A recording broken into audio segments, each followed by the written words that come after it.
We got a big game in the Big Ten this week. Michigan at USC, Saturday, 7:30 Eastern kick on NBC. That's 4:30 Pacific, Stats and Info tells me. This was an excellent game last year. I can't remember where I was. I was not at the game. I remember watching it on whatever field I was on. 27-24, Michigan ends up winning it. It was a late fourth quarter game. They ran for 290 yards on USC last year. They had touchdown runs of 53 yards and 41 yards. They had another 63-yard run that set up the game winner. So basically a copy-paste of this season. Michigan, pound, explosive. That's kind of their ground game. So pre-padlock stat here, Michigan number 2 right now in runs of 40+. They're number 1 in the country in runs of 50+. We should just animate Justice Haynes running left to right on the bottom of the screen. That's what it looks like. USC has not allowed those this year. They haven't faced this kind of player. They haven't faced this kind of ground game yet this year. So all that last year happened without a legit passing threat at quarterback for Michigan. Famously, they didn't choose. Nature kind of dictated that Michigan was void of the forward pass last year. They still somehow had a decent season. This year, they don't have any wide receiver depth to speak of. Okay, their wide receivers are, it's a chronically underachieving room for them right now, but they got a future star at quarterback. So Bryce Underwood, at the very least, you have to respect. And you have to respect his ability to throw the ball. So if you ran it on me last year without a competent quarterback, and now you got one that's emerging, yeah, I folded physically against you last year. Let's see if I've upgraded. I had a test against Illinois. I failed it. Let's see if I pass the test at home. You know, travel's been an issue in the Big Ten. It's one of the things I'm banking on if I'm USC. You got to come all the way over here. Did you see what happened with Penn State last week? And then Michigan's like, please don't make that comparison. You know that's a bad faith comparison. And USC's like, yeah, we know. We'll see you Saturday. USC versus a legit Big Ten defense. What do we think? Does the production scale? Because Jaden Mayava's throwing it for over 300 yards per game. I love him. I think Lincoln Riley loves him about as much as any quarterback he's had since he's been at USC. Does the production scale, though? Does it scale? Michigan, number 7 versus the run. They're only 59th against the pass. They faced Oklahoma. Mateer in Oklahoma had some success against him. Deion Burks, 7 catches over 100 yards.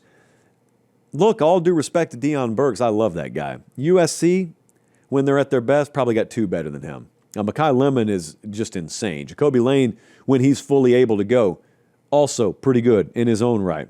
Hey, really quick timeout. We'll get right back to the video. Do me one favor. Make sure you're subscribed.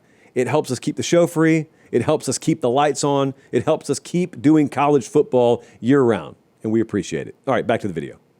Jair Hill is a really good corner for Michigan. Behind him, I don't know that they have established guys that I just love in one-on-one situations, especially if USC's receiver core is able to flex here. But again, that's pending that it scales against what will be the best competition that they have faced to date. USC can pressure if they limit the run. They're a top 25 pressure rate team.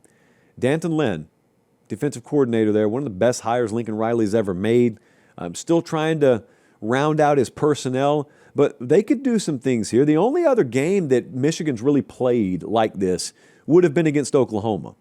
And Oklahoma got after Bryce Underwood a little bit.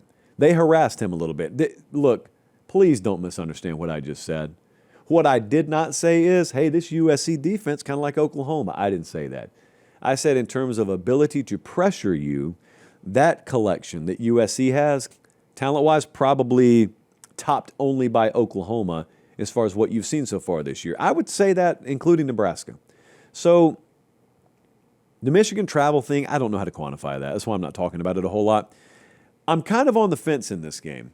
Now, if you're a Michigan fan, you think you know what's about to happen because you think, here he goes. Is he going to do it again? Is he going to do it again? Look me in my eyes.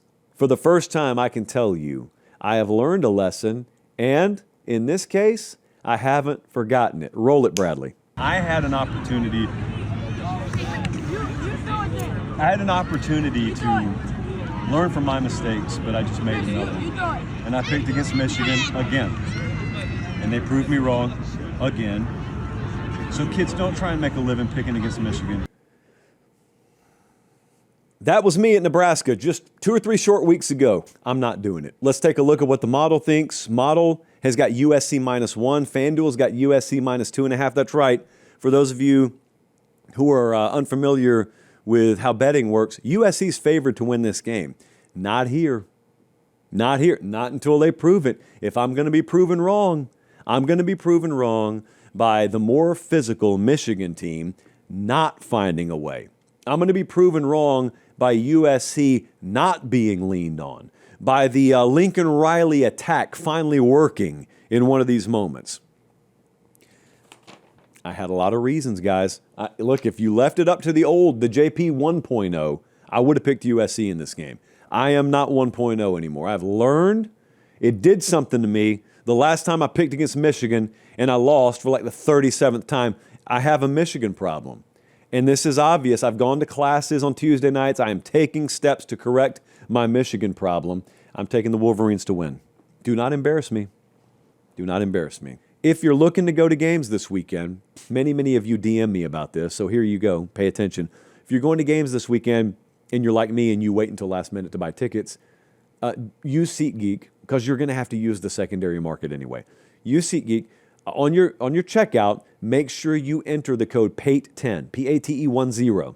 That's going to get you 20% off of any orders $200 or less, and it's going to get you $20 off any order $200 or more. The way I look at that is, if you're going anyway, if you're going to have to spend the money anyway, spend less of the money, therefore keep more of your money.